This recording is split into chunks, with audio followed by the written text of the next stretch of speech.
welcome back sa ating YouTube channel, Ronde TV mo. Yun ang guguho na ang mundo ni Mayor Alice Go dahil hindi nagbunga yung kaniyang kasinungalingan. Kasama na yung kaniyang abogado na si Attorney Stephen David.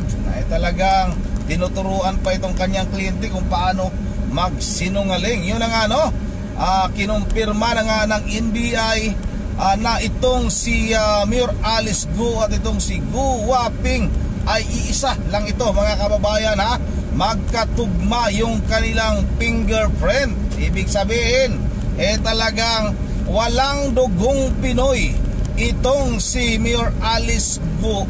101%, 1,000,000% pa na hindi talaga ito Pinoy. Talagang purong inchik ito, mga kababayan, Kaya hindi na tayo nagugulat nawala ito sa huling pagdinig ng Senado dahil ang akala talaga natin ang parang tingin natin kay Mayor Alice Go ay tatakas ito sa ating bansa dahil noon siguro parang nakatunog na siya na itong mga fingerprint ay talagang dito siya maiipit, mga kababayan.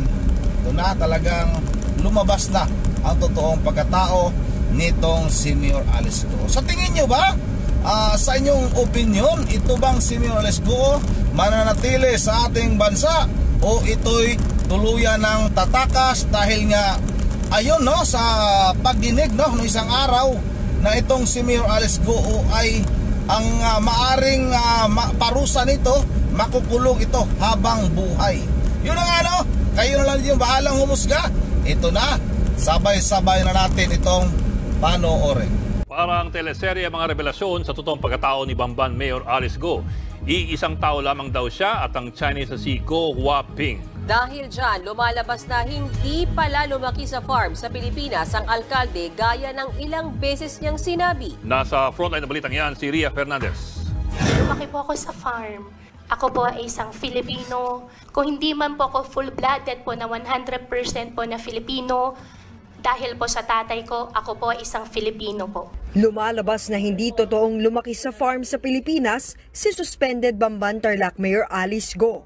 Yan ay kung pagbabasehan ng panibagong plot twist sa kanyang tunay na pagkatao.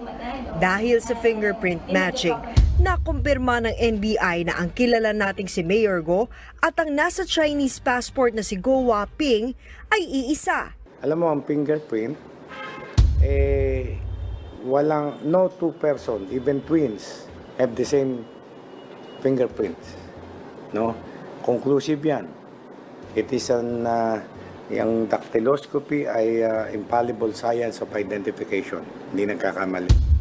Kung gayon, ano ba talaga ang tunay na backstory ni Mayor Alice Go, aka Go Waping? Kwento ni Mayor Alice Go, Pilipino siya at lumaki siya sa farm dito.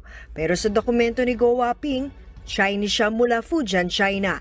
Sa kwento rin ni Mayor Go, Pilipina ang nanay niyang si Amelia Leal.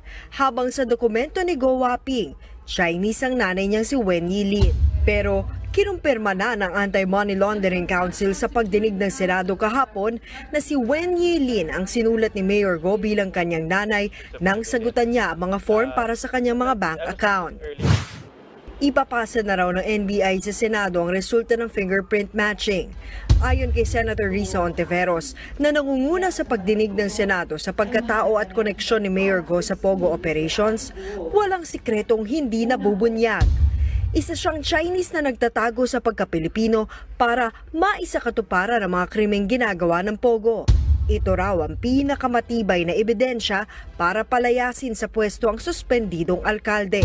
Si Senador Win Gatchalian na isa pang duda sa pagkatao ni Mayor Go, sinabing hindi raw dapat ipagsawalang bahala ang pang-iinsulto ng alkalde sa batas ng Pilipinas. Dapat daw parusahan ng husto ang mga katulad niyang nag-aakalang mabibili ang pagiging Pilipino. Ang mga revelasyon sa pagkatao ni Go, malaking ebidensya sa pag-usad ng Quo Warranto case laban sa kanya. Ayon kay Solicitor General Menardo Guevara, mapapabilis daw nito ang proseso sa kaso para tuluyang ma-disqualify ang suspendido ngayong alkalde sa paghawak ng posisyon sa gobyerno. Lalo't isa sa mga kwalifikasyon sa public office ay ang dapat Pilipino. Ang susunod na kabanata ng kwento ni Mayor Alice Go ay talaga namang sinusubaybayan ng bayan. So totoo pala talaga, Senator, na siya din yun. One and the same. Totoo yun at ngayon talagang masasabi na natin na 101% na si Go Huaping ay si Alice Go. Dahil nga ang fingerprint, sabi ng NBI Director, si Director Santiago kahapon, infallible. Ibig sabihin hindi nagkakamali yan.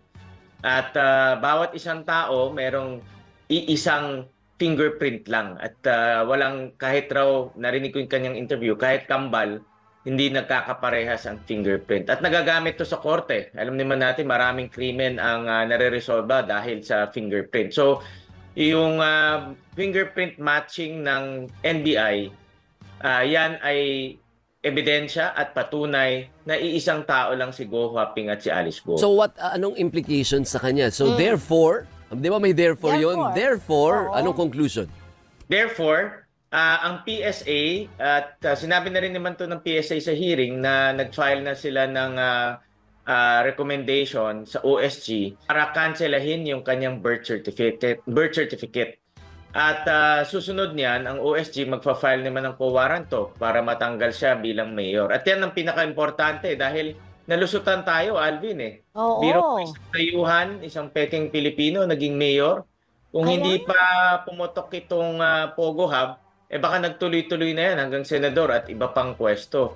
Kaya natatakot ako na ganito kalaking butas sa ating proseso na abuso ng mga dayuhan at nakatakbo bilang isang lingkod bayan. So, titigil lang po ba kay Mayor Go? O meron ding mga iba pang mga tao na sangkot o nag-facilitate ng mga kung ano man ang naging dahilan o paraan para siya maging mailuklok bilang mayor? Tama, magandang tanong yan, Doris. Titignan namin yung butas, no, yung proseso na ginamit niya para maging Pilipino. Ito yung late registration at birth certificate system natin. Nagkausap ko na yung PSA at ang sabi ng PSA, aminado sila na may mga butas at kahinaan yung proseso natin.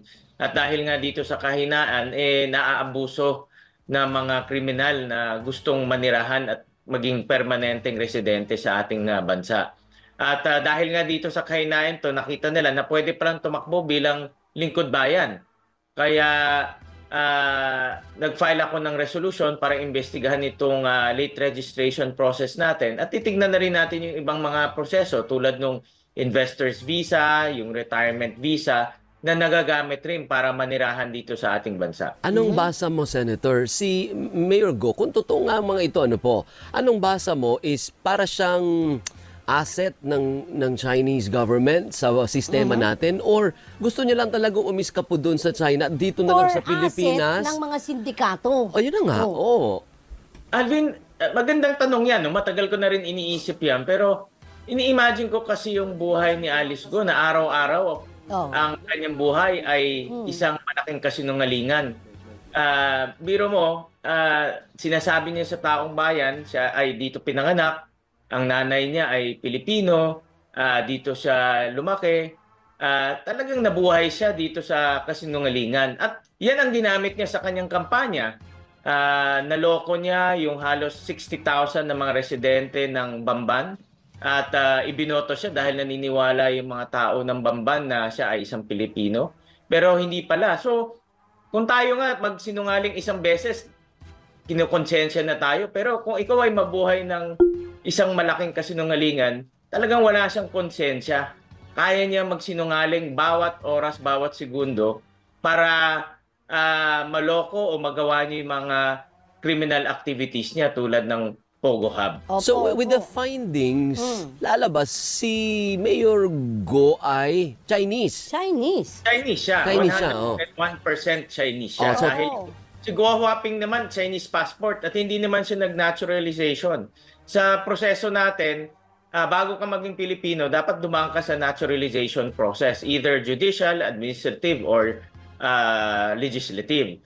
Walang ganun. Chinek namin lahat ng records, walang lumalabas ng naturalization process si Go Huaping. So eventually, talagang eventually yun ang magiging kanyang Yun nga ang tinatanong kanyang ng marami. experience siya, Senator. Talagang pababalikin siya sa China. Dahil ang dayuhan dapat may visa eh.